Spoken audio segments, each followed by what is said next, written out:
In BattleBit, it's safe to say that the majority of fights that you're going to get into are going to be against your fellow man on foot. But there are going to be times where your target decides to employ the help of a nearby wall, a nearby building, or even something with wheels, treads, or helicopter rotors. And when that happens, you need something to answer the call. And today, we've got the exact loadout for you. G'day there once again viewers, your mate Kamikaze78 here, and today, we are going over my recommended loadout for bunker and tank busting in BattleBit Remastered.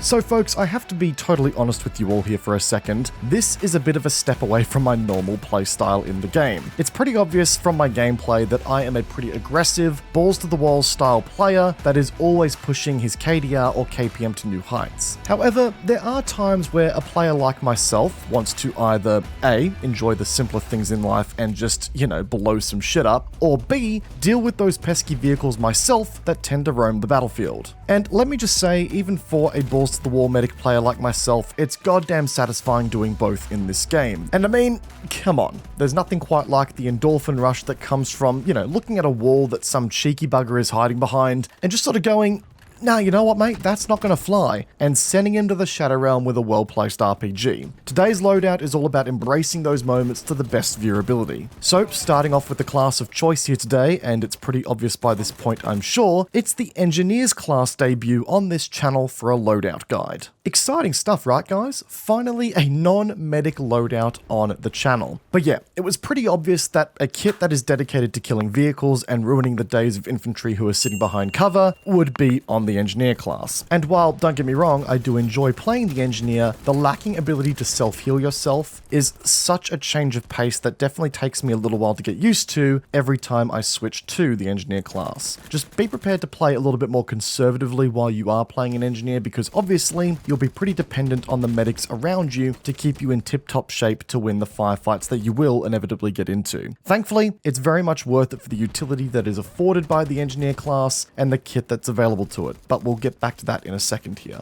Now, in order to defend ourselves while we satisfy our destructive explosive urges, we're going to need a primary weapon. For this particular loadout, we're going to be rocking the Scar H assault rifle, and I've chosen this particular weapon for a few reasons here. For one, it's an incredibly consistent rifle. While it may not have the fastest time to kill in the assault rifle category, it does sport the best in class damage per shot, which gives it an excellent consistency when facing different armor classes across the game. Out of the gate, without any attachments on board, it'll knock out anyone wearing medium armors in 3 shots to the body and 2 shots to the head, all the way out to 159 meters. And having that kind of consistency backing you is really going to afford you a lot of confidence in how many rounds you actually need to push down range with the weapon to kill a target. And that damage over range consistency is also another reason I've opted to take the Scar H with this build. Given that we are playing an Engineer, and there'll be times where we'll be in open field fights engaging vehicles, only to be ambushing enemies through buildings in built-up areas moments later, having a weapon that can both reach out and engage confidently at range while still having the ability to hold its own in CQC is a necessity for this build. You may have already seen it in the background gameplay here, but there will be times where I'm blasting people away in CQC with the Scar, then moments later switching out to semi-automatic fire and 2 to 3 tapping people at range as well. That is the kind of adaptability that you need on a loadout like this, and it's why the Scar H is our choice today. Not to mention it kinda does the role of a DMR, better than the DMRs that are in the game right now, but that's for a video another day. Now, attachments wise, we've got a couple of interesting choices here that I'm sure are going to look a little strange to some people out there. First and foremost, we need to address some of the recoil that the Scar brings to the table, because this thing certainly kicks like a roided up mule. The BCM gunfighter grip, along with the tactical muzzle attachment, does do a great job in reeling the beast in a little bit here, and giving you some of that control back. Having the highest damage in class only matters if you can actually make the shots connect, and the lower recoil is going to make your life a lot easier in scoring those follow-up shots, especially at range. Optics-wise, there are 2 ways you can run things here in my opinion. I personally opt to only take a 1x reflex sight purely because, well, old habits die hard, and I'm an aggressive player by nature that will almost always find himself in a CQC fight more often than not. However, there is an argument to be made for rocking the Slip 2X sight as well with a top-mounted red dot sight as a solid route to take if you're someone who prefers to engage at range as well. I defer to your personal preference and judgment for that decision there, folks. But believe it or not, the most important attachment actually comes in the form of the side rail slot. And yep, you're reading that right, folks. We are running the rangefinder on the Scar here today. And no, just to be clear here, the Scar is not so good at range that you're going to be zeroing your rifle for 500 meter 2-taps on snipers. No, the rangefinder is here explicitly for the role of getting an accurate reading on the range to enemy vehicles from you so that you can accurately compensate for the range using your RPG scope. Having this attachment on board removes so much of the guesswork that comes from engaging vehicles at range accurately, and I promise you the results will speak for themselves once you get into the habit. Sidearm wise, our old friend the MP443 returns to the build today with the exact same kit that we recommended in the beginner's loadout video. Once again with the MP443 sporting the fastest rate of fire in the pistol category for semi-auto pistols, it brings an element of dependability to the mix in those moments of panic when you really need it. Not much really to add beyond that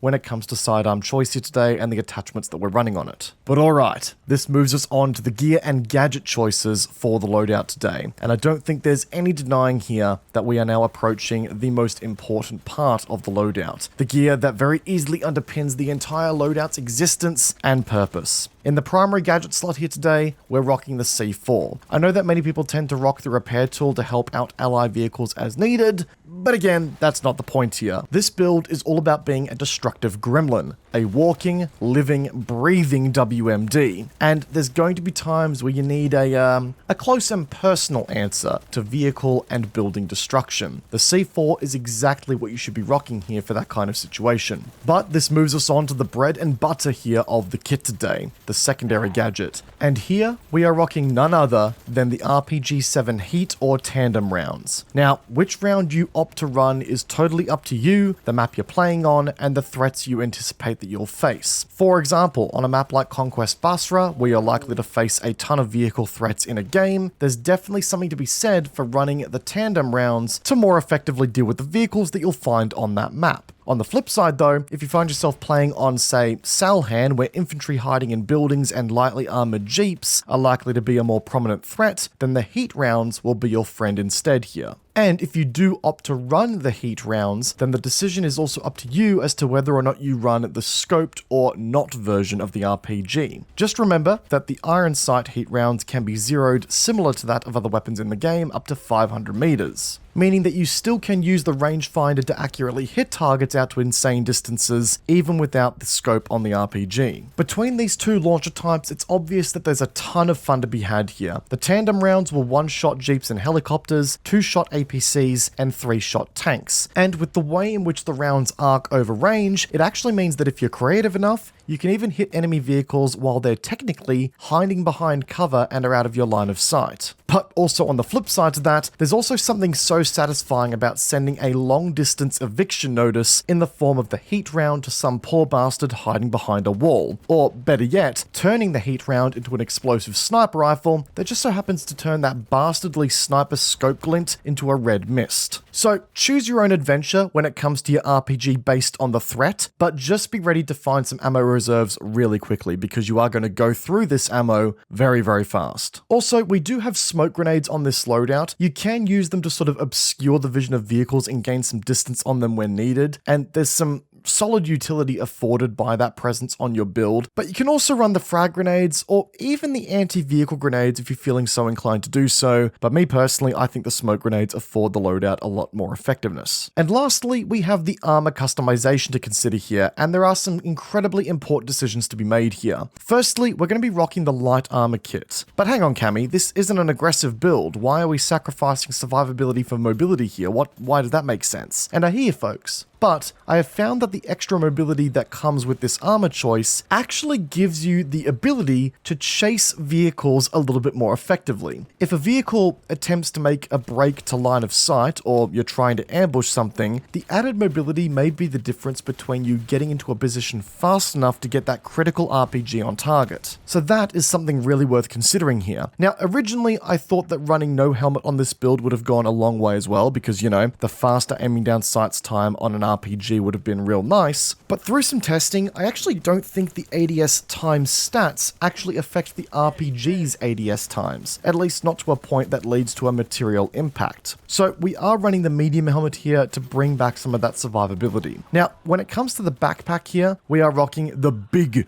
backpack so that we can carry as many RPG rounds as possible. Yes, it undoes some of the benefits brought from the light armor with your mobility, but it's also the only backpack in the game that gets you 3 tandem rounds in one life without needing a resupply, which is exactly what you need to kill an MBT. So on that basis, it's extremely necessary. But folks, there you have it, my recommended engineer tank / bunker buster loadout, and I've got to be honest, this is a ton of fun to be had if you're into this sort of gameplay. Again, it does slow the game down a little bit, given that you do run out of health and you are rocking a massive backpack that does slow you down even with the presence of the light armor on board. But in aggregate, there's a lot of fun to be had here, and again, it's just so satisfying sending vehicles to the Shadow Realm with some of those well-placed RPG shots. If you guys enjoyed today's video, be sure to backhand the like button as it does go a long way to supporting the channel, and if you're new here, consider subscribing whilst you're at it guys to stay up to date with all future video releases. We've got a lot of content on the way guys, and you know what better way to keep up than to be subscribed to the channel.